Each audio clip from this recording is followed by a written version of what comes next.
Hello, everybody.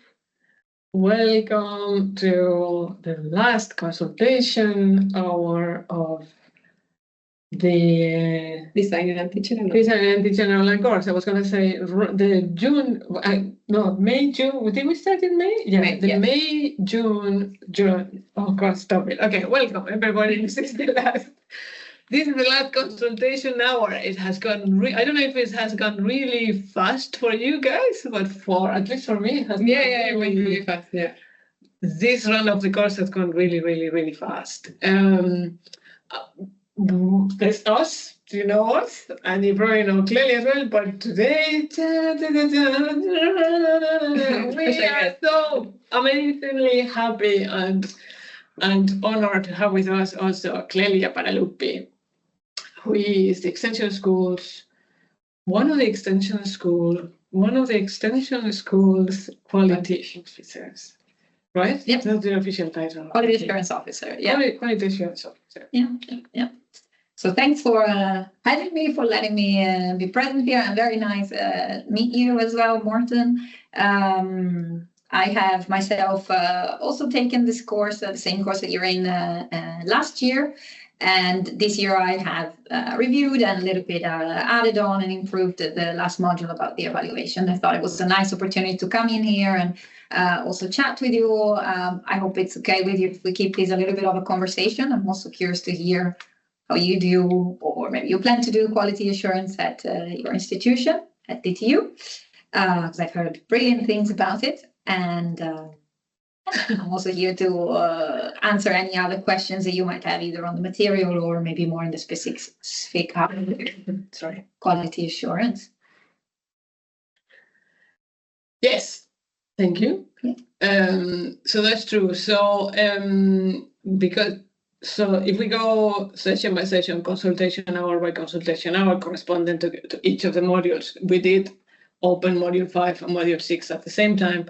But module 6 is pretty much about the evaluation of your course, and that's also why Clelia is here to kind of help us review maybe what's kind of the more important messages, and also kind of have a chat about your work, or if you have any questions. This is now the place and the time to do it. Yes. So maybe we start with questions. If there are doubts about this last module or the assignment, Morten, we saw that you already submitted. I'm going to export the Word for you soon. Maybe we're going to start with a kind of a general, because I'm always curious, and I confess that for a long time in my previous life, when everybody mentioned the word quality, I just went like, oh, not again, please. Seriously, sorry, not because. Yeah, maybe not. Because. So, what is your feeling when somebody says to you, "Okay, so because I've always, and I know I've grown now, and I'm kind of wiser and more experienced, and I do get it now. But I must confess that, like before, the difficulty was, well, I know what I'm doing is quality. Mm-hmm. Is quality good, let's say, but the difficult thing, and that was oh no, not again, it was trying to really translate that into concrete actions, right? Or into, so what does it mean really when we talk about quality? Because quality, I've always said, well, this can be something that is so fluid and so big at the same time and so subjective, that how do we manage to actually make it more objective in a way? Yeah, I think it's I think personally I see it as a very big challenge, and also like to make it concrete is something that helps people to make it actionable.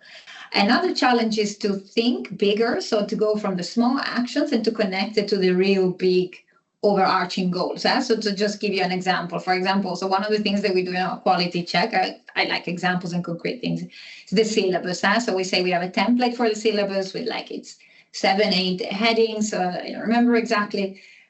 And then when we do our quality review, we go and check the syllabus. Okay, now here it doesn't follow the template, it's missing XYZ headings. And also the learning developers go and roll their eyes, or the instructor will roll their eyes. And the note about fraud, and generally what's missing is something, we say something about fraud, how learners are expected to behave according to good academic standards and so forth.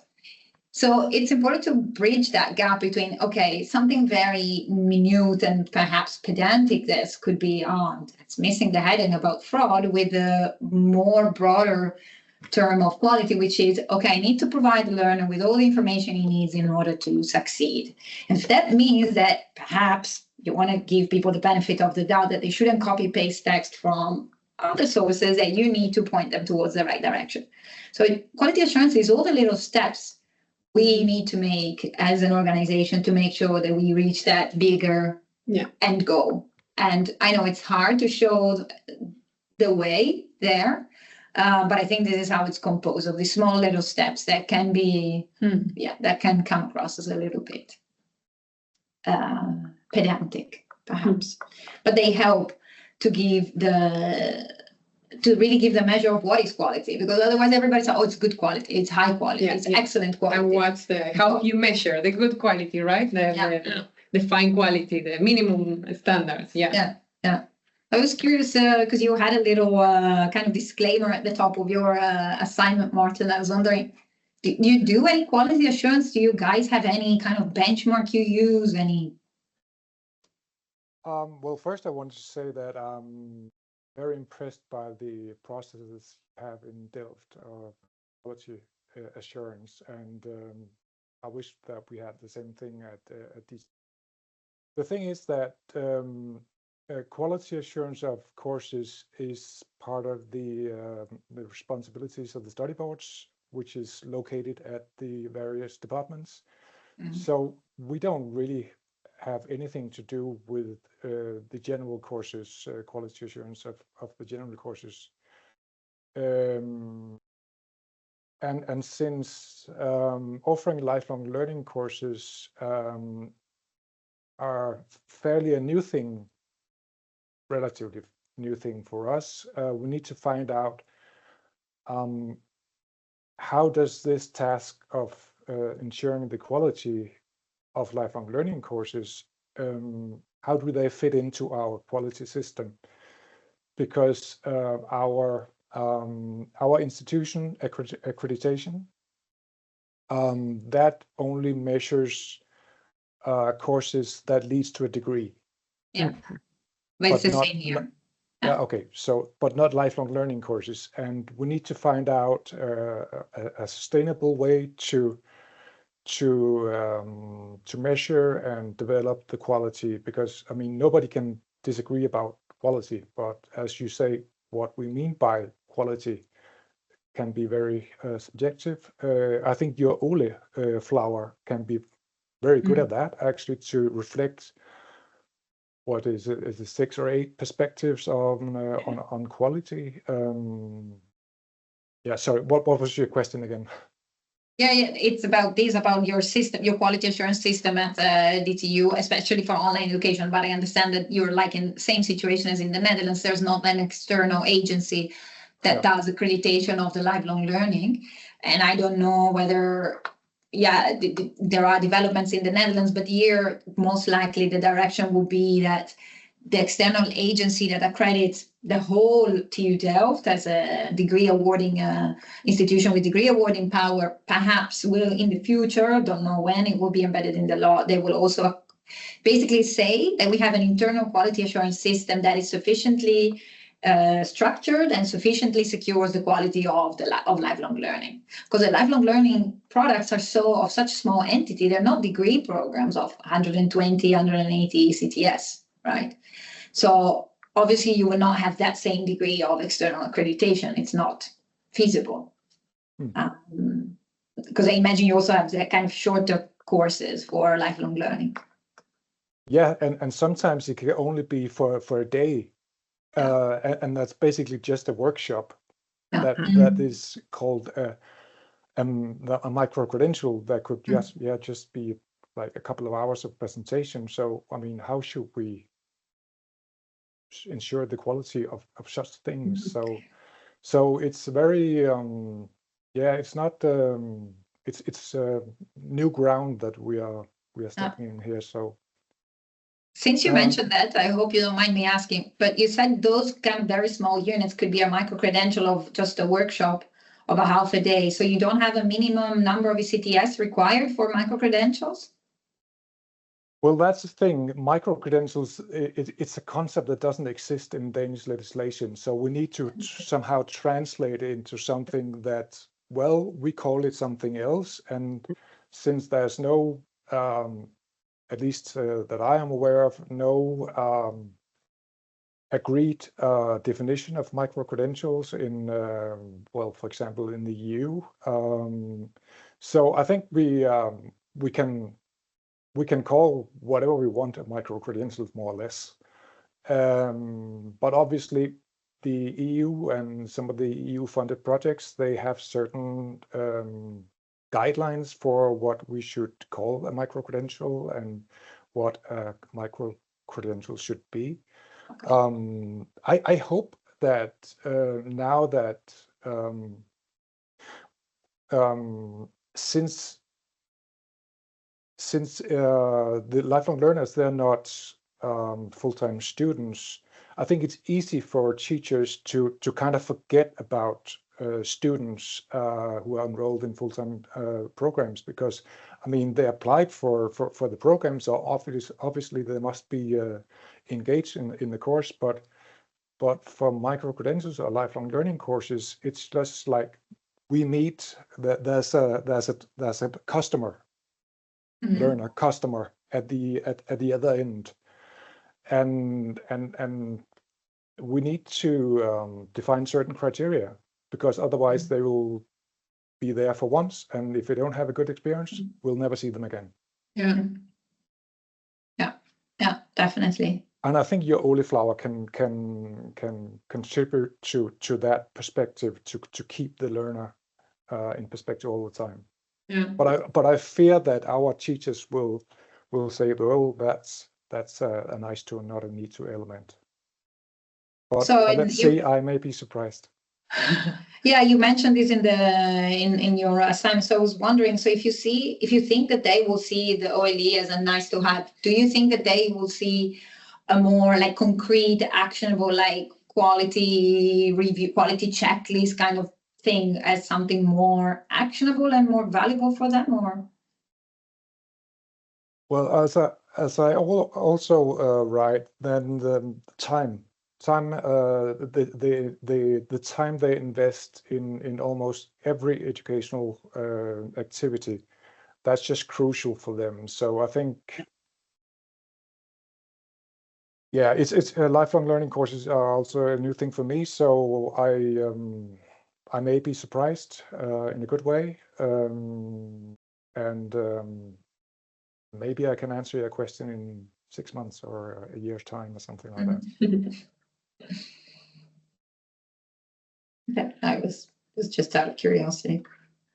Yeah, but I think you also had some. Was that in the resources? There was a document describing different indicators of quality.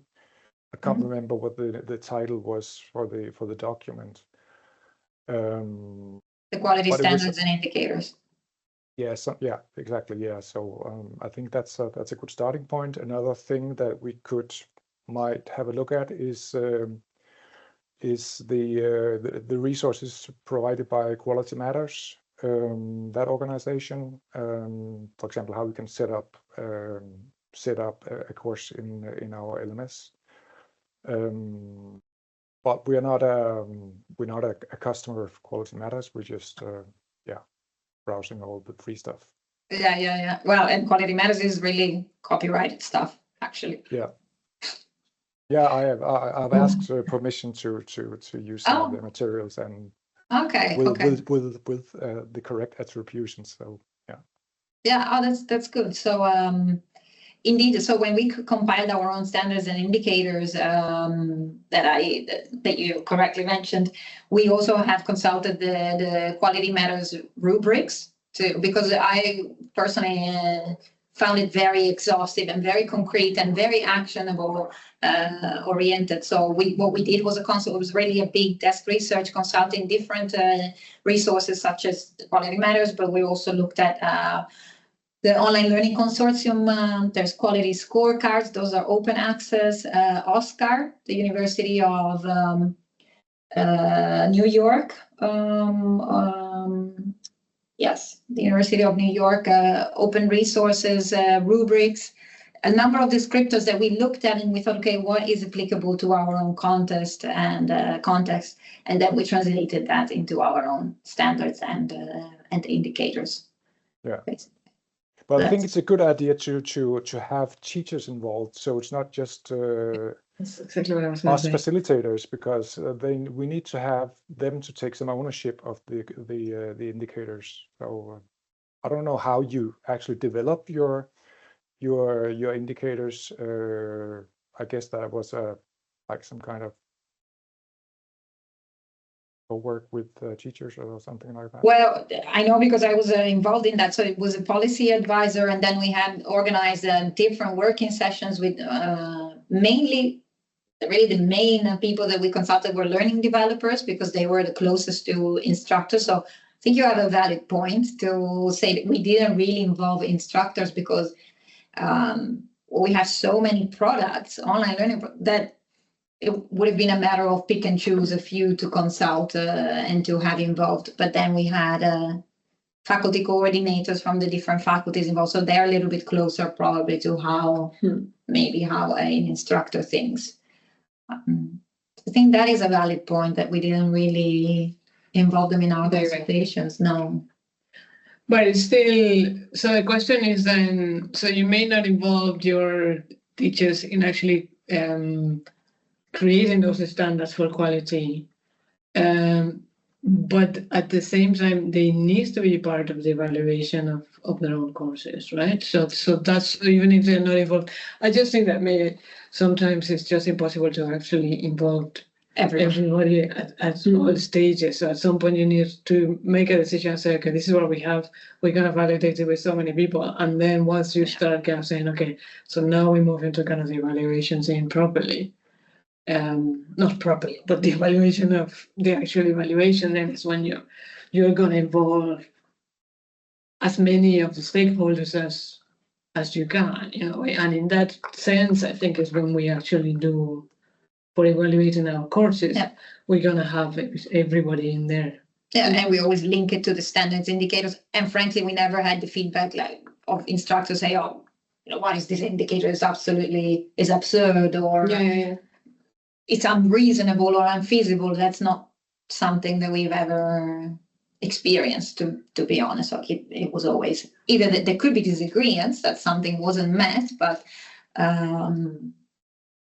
nothing about being unreasonable.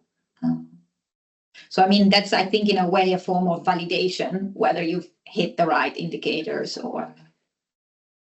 But yeah, it's kind of it's a process that needs fine-tuning, to be honest, you know, because we're not dictated by external agencies where you come with the European standards, with the ESGs, with the standards and guidelines of higher education. So everybody follows these.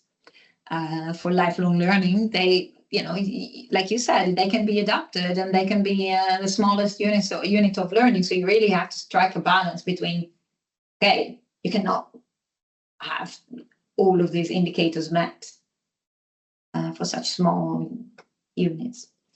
I don't know if you guys have any questions. I have one. I think I always have questions. Well, any questions from the online? From online? No. No.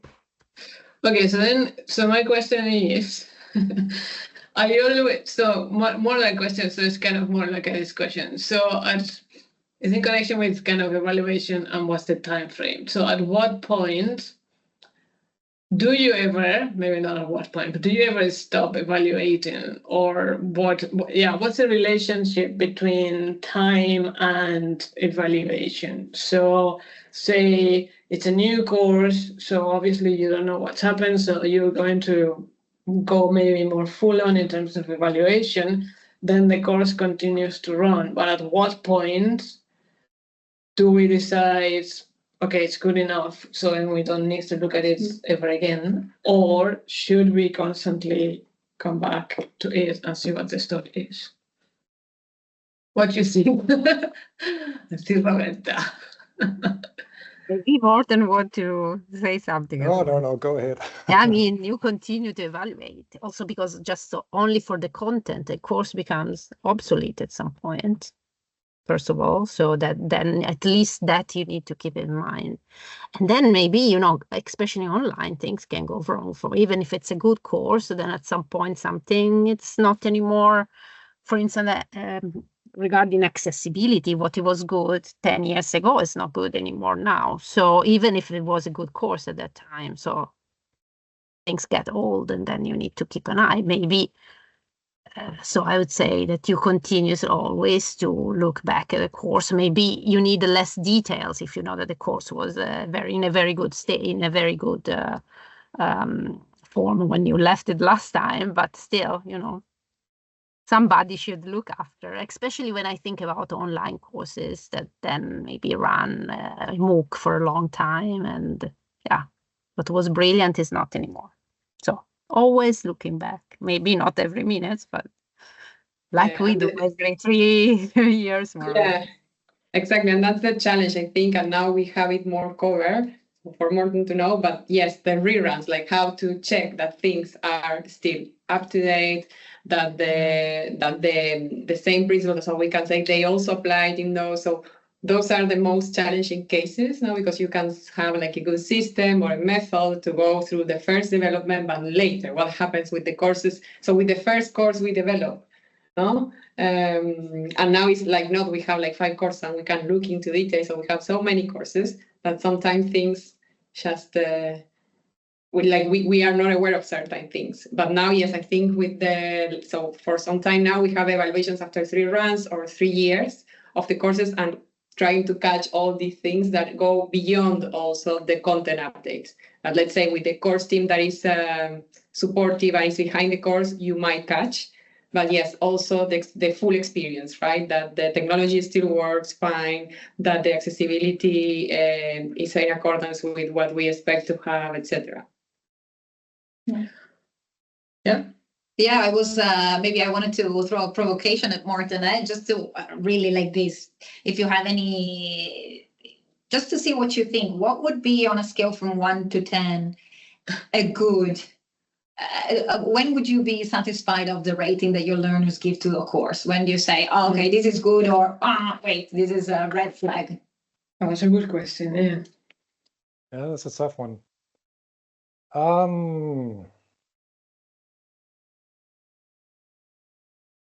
I think I might be. I might also be interested in to look at the qualitative comments, because I mean, getting a 7 out of 10. Yeah, what does that mean? But what happened to the last 3? What was wrong with the course? So yeah, I must admit that I don't have a good response to that. I fear a little bit that we have that the study boards, that they will use the same standard evaluation form that they use for the full-time courses. That's just basically 8 questions that address student satisfaction, 1 or 2 questions that address student learning. I mean, they just ask, did you learn anything from this course? And there's a couple of questions related to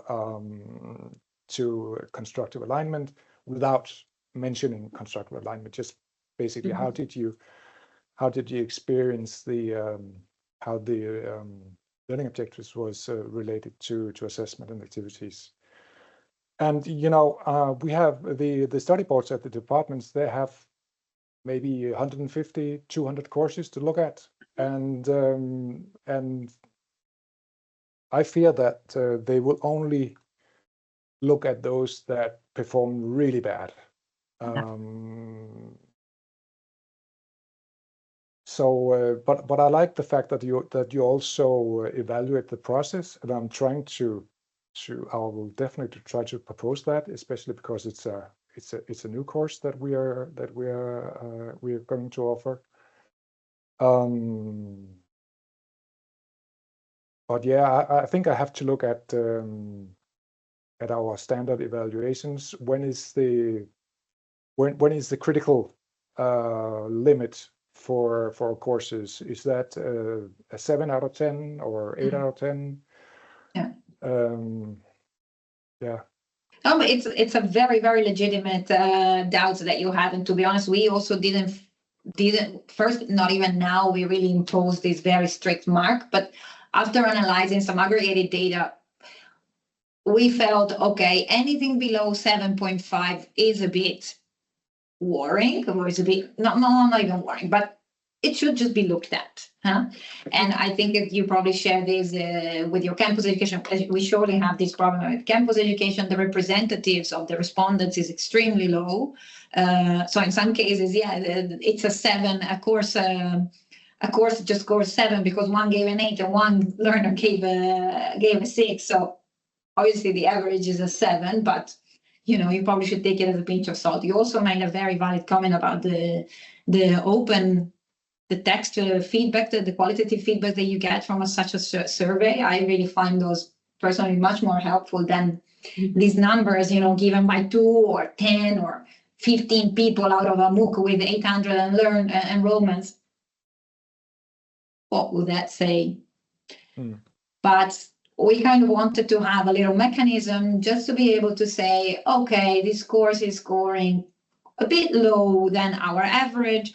Let's just have a look and let's just make sure that we're, you know, not turning our head to something that maybe is problematic, you know. So it's just something that we're trying from this year, because in the past, some people were proposing to have these numbers much more defined and black and white, but I really felt like that we needed to analyze some more aggregated data to get a bit of a benchmark. And I say, because if I have to flag every course that's below an 8, I mean, I'm going to be busy the whole day gathering this data and checking, because we have 200 courses. So I also need to be able to say, okay, when something is actually a red flag and when is it, okay, 7, 7.2. All right, yeah, let's have a quick look. And But in a way, what we're doing there is because we are standing on having all those courses kind of working, right? So you can create a benchmark, because you can say, okay, so on average, we know that satisfaction for these courses is going to be this, right? And actually, it's funny because I've got one of my course teams, and I've worked with them on several courses. This particular person he's not really.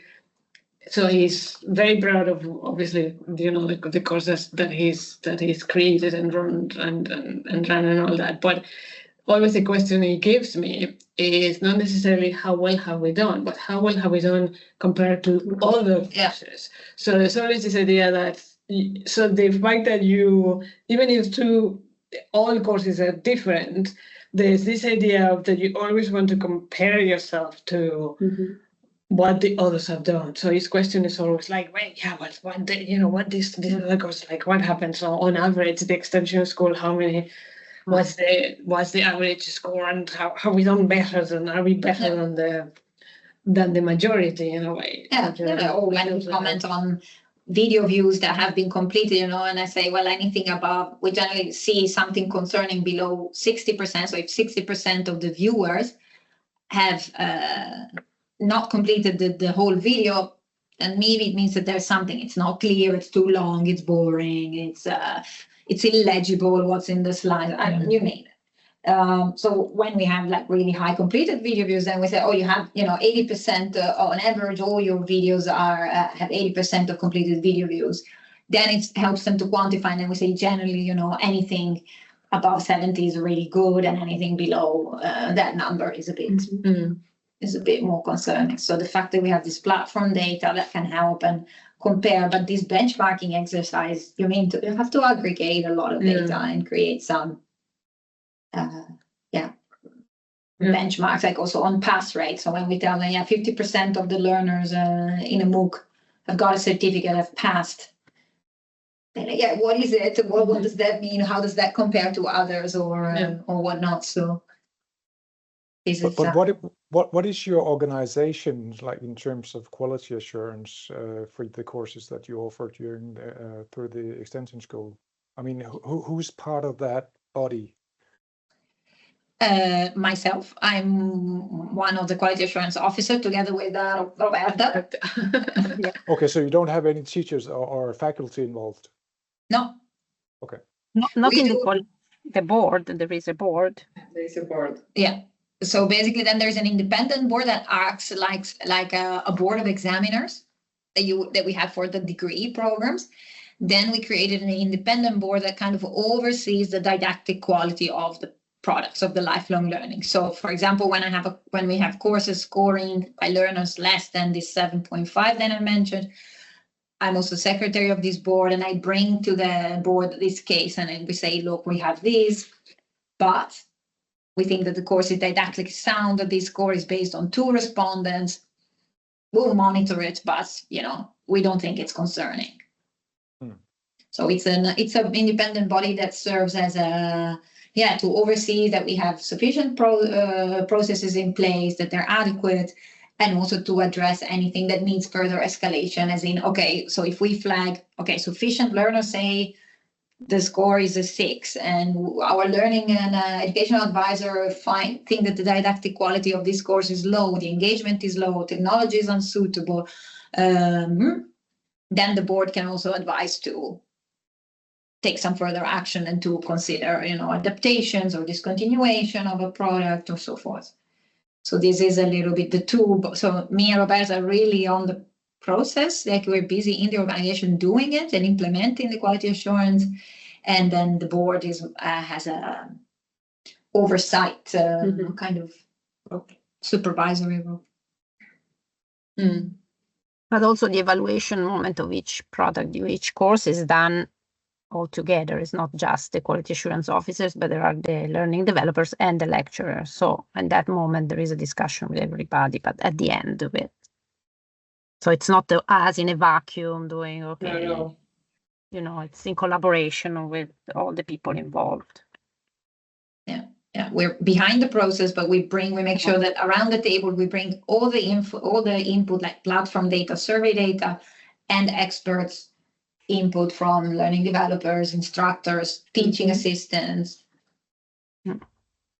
I think that's important because the fact is like there's a lot of the information that you need to kind of, if you're going to evaluate a course, you need to kind of have the information coming from on the side, what the numbers say, so there's the learners answering the surveys, but you have all the qualitative values that bring from even the moderator who has been running the course. So the person who's been there, the person who has been, if you have somebody, because the instructors most of the time would have created the course content, but that doesn't mean that necessarily they're the ones running the course, right? So in terms of looking at assignments, in terms of responding, to discussions in the forums and all that.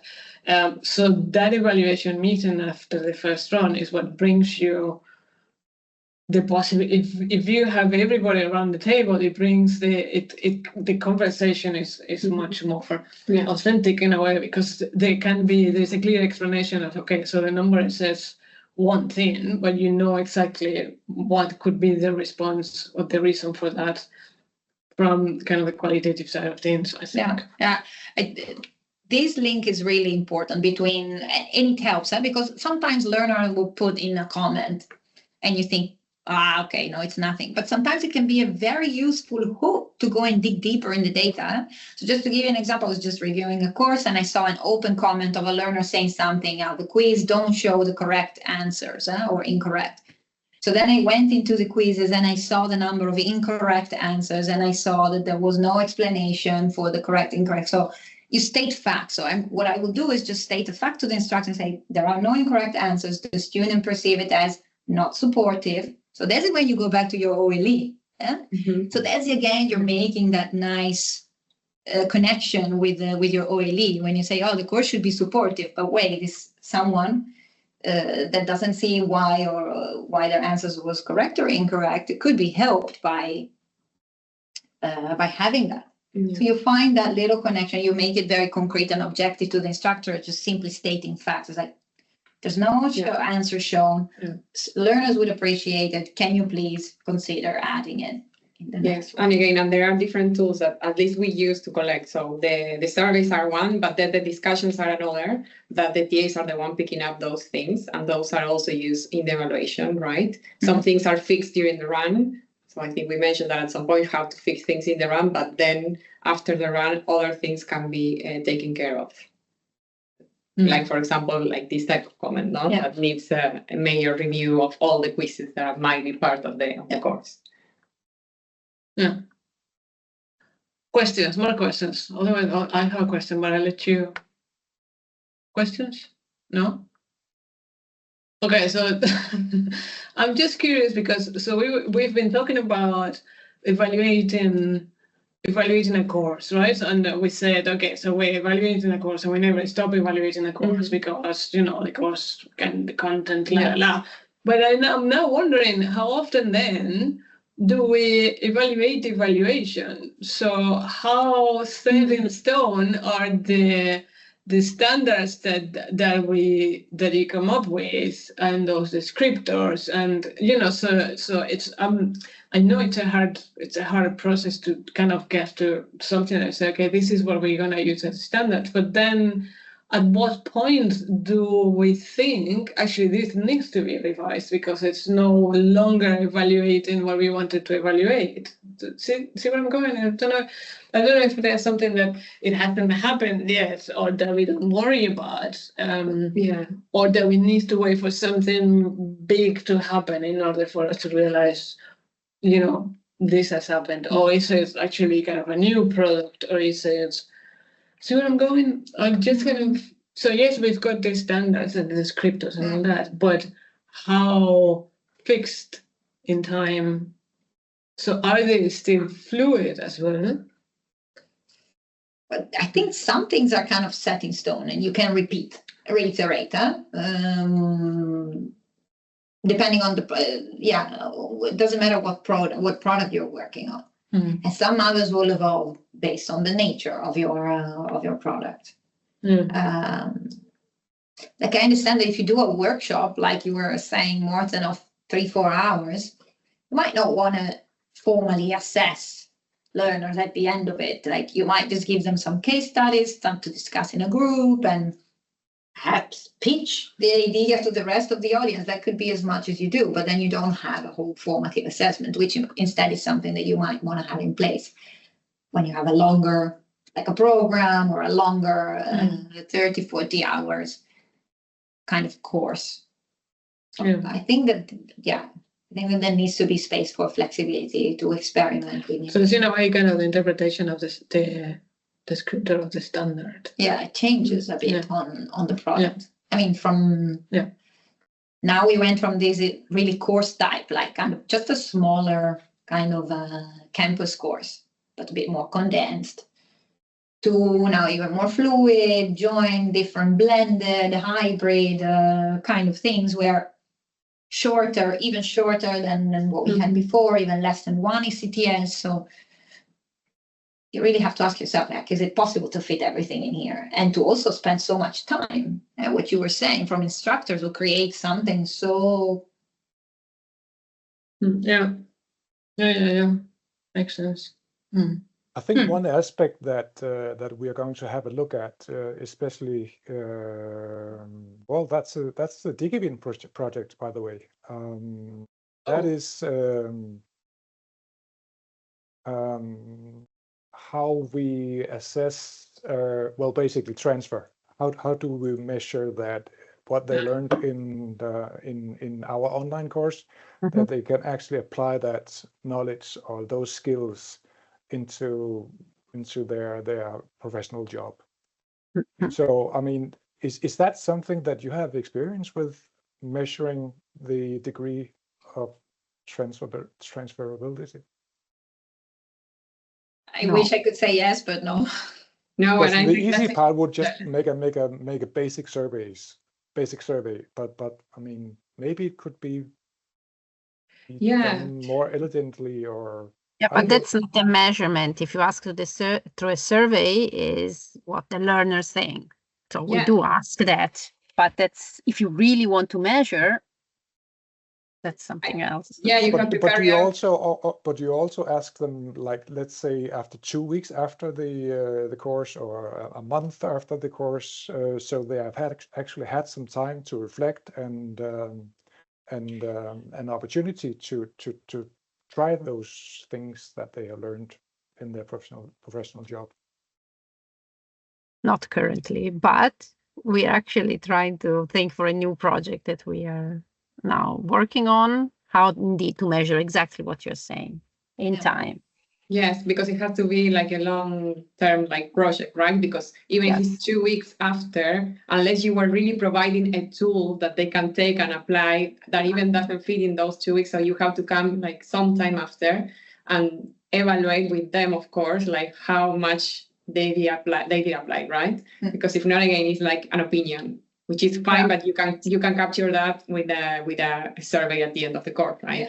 How much do you think you're going to apply all these, or how do you envision to apply these tools? And so we can ask you, but then if we ask you again in a year, you say, oh yes, in the end, this was helpful, but this was not, but they inspire us to do other things. Okay, there is some level of impact. Now that's the word that we've been talking about the last couple of months, the word impact, how to measure the impact after they have taken the course, the training, the workshop. Yeah, so in a way there's two different things, right? Because there's the impact, but there's the applying that you say. So how do you know the transferability is there? So in a way, I think if you're taking a course and it's a 6 weeks course, the course has already, and our courses tend to be like that, you're immediately applying what you learn. So then you know that somebody, so if you have, I don't know, if you have 10 people in the course and the course is about applying X, Y, Z, and at the end of the course, at least 6 of them have done the assignments and have applied, then you know, okay, so at least 6 out of my 10 people have applied this. Yes, that comes after you still have access to them like 6 months later, and you know, a year later is what, in my opinion, is when you can actually ask about impact. What was the real impact of you having done this course? If you actually continue applying what it is that you, so how do you move? So did you move from a course situation to kind of a real situation if there was a mismatch between the two of them? But it is true that we do say, just going back to the OLE principles as well, is this idea of contextual is very much that you always apply. So your course is already about applying something. So you know what, you kind of have to take it for granted. You pass the course, you submitted the assignments, and that means that you applied something, right? Now the impact is what comes later, much later. I think that's kind of a bit more difficult. And also going back to the impact, you also need to have a group of learners that you can catch again, because for our courses, for instance, would be very difficult to be able to measure this after 3, 6 months, 1 year, because we don't get them back. I mean, in the sense they are all over the world. It's not that it's a group that we can easily reach. But if you have them, you know, in one place, then maybe you can do that. That's also something to consider.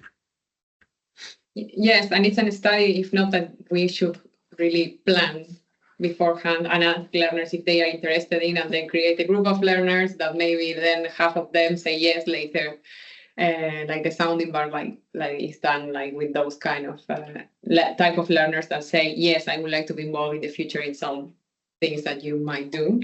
Yeah, we do already have consensus for research purposes. So there was one study that was done last year by a PhD student on the value of connections that learners created in discussion forums in MOOC, and how they applied that to their professional practice, like in terms of communication skills, in terms of curiosity for learning and so forth. So, but that was one single study, and it wasn't also, it also had some biases and whatever.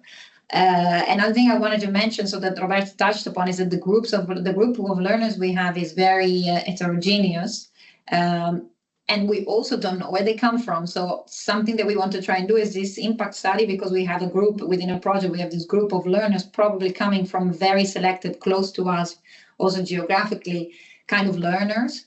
that come from the same employer. And I think it would be very nice to actually see Yeah. people learned and applied and could transfer the skills that they've learned with us into their work practice by having this kind of control or kind of confrontation with the employer and say, okay, we wanted to teach your people something about, I don't know, coding. Did they actually learn? And could they perform tasks that require coding within your organization? That's really the saying, I don't know, something like that. The proof of the pudding. The proof is in the pudding. The proof is in the pudding. I think that's what I mean to say. No, because I can say, oh, I'm a great communicator. Then you ask your friend and say, yeah, you blabber on for hours, so you're not a great communicator. Perception of people is Yeah. very different. True. So that's something we don't have with our current MOOCs and professional education courses, but we're working in a project where we think we might have a good target audience that is so homogeneous, coming from all the same employer, that we could catch them again. Yeah. But it would be a great way to promote your courses, that if you can actually have some testimonials from previous learners that saying, oh, this was just really great. I could apply it directly into my job and so forth. That would be great. We do. Okay. We do have some of those. We have testimonials, but they're just after the course run. Yeah.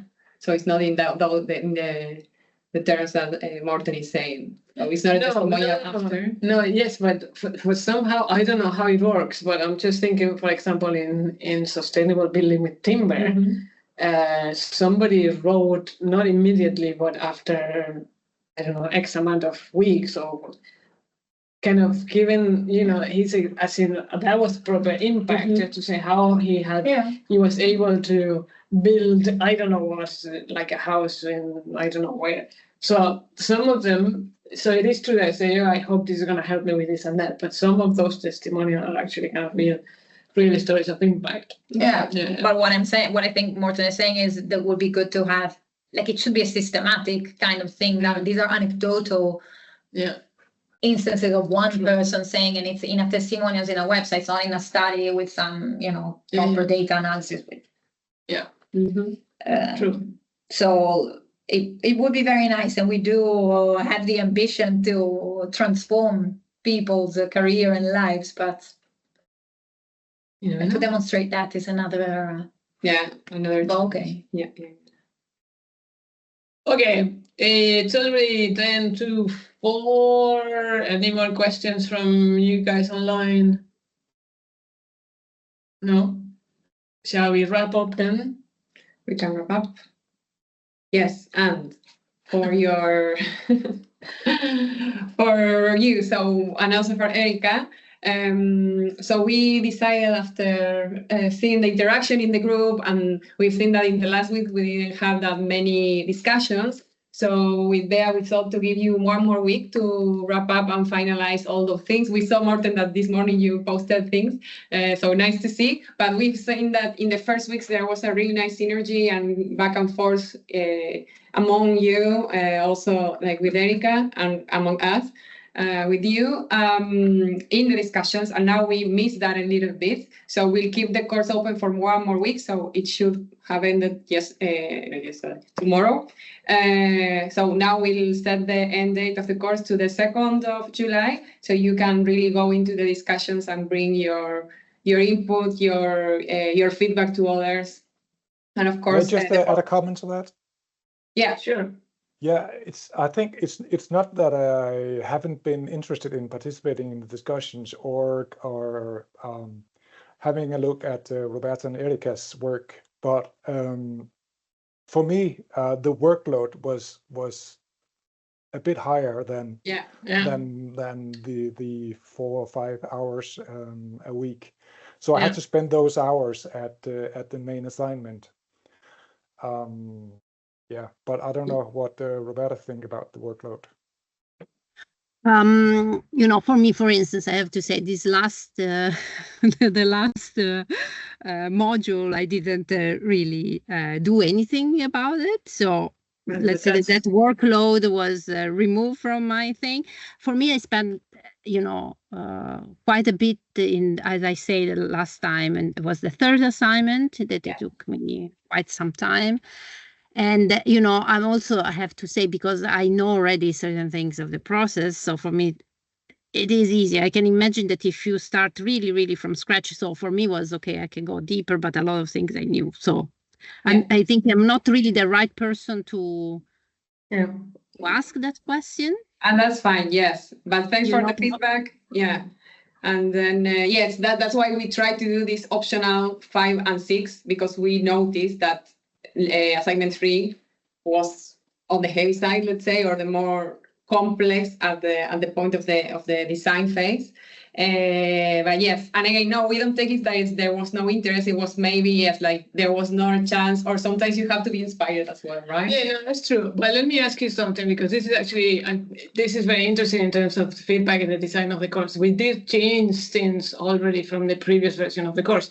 So I know, so this is so do the discussions, and I know what I would have done, right? So, but do the discussions, because as you mentioned, there's a certain workload, so you're gonna, and it's higher, and you want to concentrate in doing kind of what's the main assignment, and then the discussion is kind of, it kind of gets pushed, right? But is it because it is a discussion? See what I mean? So if we kind of created any other kind of type of exercise that's then see what I mean? Is it because as human Send your beings, question. see everybody? I'm convinced as a learner what I do is like I love reading all what everybody else is posting, and you know I'm not necessarily, unless I would need to push myself to actually write something, right? So if instead of a discussion that was a different type of exercise, would you have thought about it in a different way? Would you have done it, or would you have said, no, do you know what, I'm just going to concentrate on the main assignment? Because what happens if we actually had flipped it and we had, you know, say, enjoy the assignments as in, you know, that's your doing, that's your applying, but in order to pass the course for the score, we're going to give you a score for the discussions. Then would you have done the discussions or not? See what I mean? That's what I'm trying to kind of figure out. I have to say I'm really lazy learner. So basically my approach is I do what I have to do. And then if I have time, I look at the other things. So that means that for me, the forum, I mean, I looked at it, then sometimes there was nothing there. So then I say, okay, we'll go back to it later, you know, and then I didn't post myself anything. Sometimes I did, okay, I start, but yeah, I think it's a bit how you perceive the forum, basically. If it's something that but yeah, not all the learners are the same. So, and I think also the fact that we were 3, so let's say that one, you know, had the time to post, so the other replied to that, but then if nothing was there and you were busy with something else, you say, okay, you know, I move on or I go back.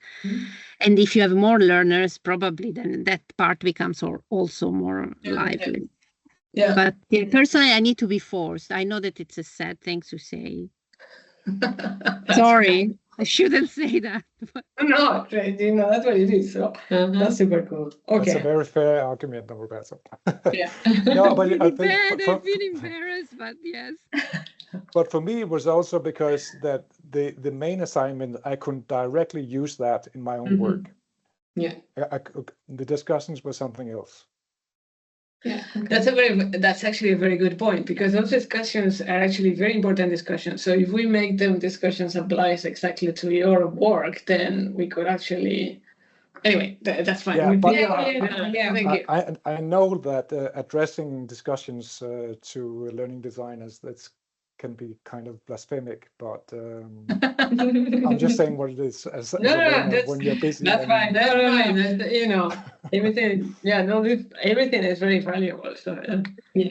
Just another things I want to add. The question actually in the forum were nice questions. It was not that, because when I engage with them, I like them. Okay. You see? Yes. That's what I want to say. It's not that they were not relevant, at least for me. It's not that they were not relevant or not interesting question. They were. Yeah. Mhm. So I don't know, maybe they can be incorporated, or maybe you have a less better students next time. No, but yeah. Thanks for the feedback. And you. no, because we are always, as you know, like we explain during all these online meetings, like there are reasons, as you know, of designers as well, for having things. And then we doubt about the efficiency, right, of the discussion, like meeting the point that we wanted to bring. Yeah. And we also find that in the courses we support as well. Like, so it seems that discussions are, I don't want to say something from the past, but we have to We find need to kind of look at it again. because- yes, a different way of addressing the same things that is more into the social learning Yeah. part of the Yeah. experience, how to do that Yeah. better, right? Yeah. Uh, or like to have the effect that we want to have with those Yeah. dynamics. Yeah. Good. Okay, one last comment. It's just I have really enjoyed the course, and I think it's been really great that you have actually taken the time to both of you be present at these online sessions, even though that we're just Roberta and me. So a lot of credit to you. This is the Thank most you. fun. What are you talking about? No, this is. No, this that would is- be easy just to say, well, Patricia or Bea, you do that, because there are only Yeah. two of them. So Yeah. a lot of credit to you. Yeah. But let's, it's always an enjoyment for us to actually, have the opportunity to talk to you guys as well, and hear from, all other experiences. So it's been great. It's Yeah, always- the same. Yeah. It's not a chore, I'm telling you. We're gonna miss you next week. Yeah. Something Yeah. we miss, like in the what was here last week. Okay, let's stop the recording because I'm gonna forget. Oh, yeah. Wait. Stop the recording.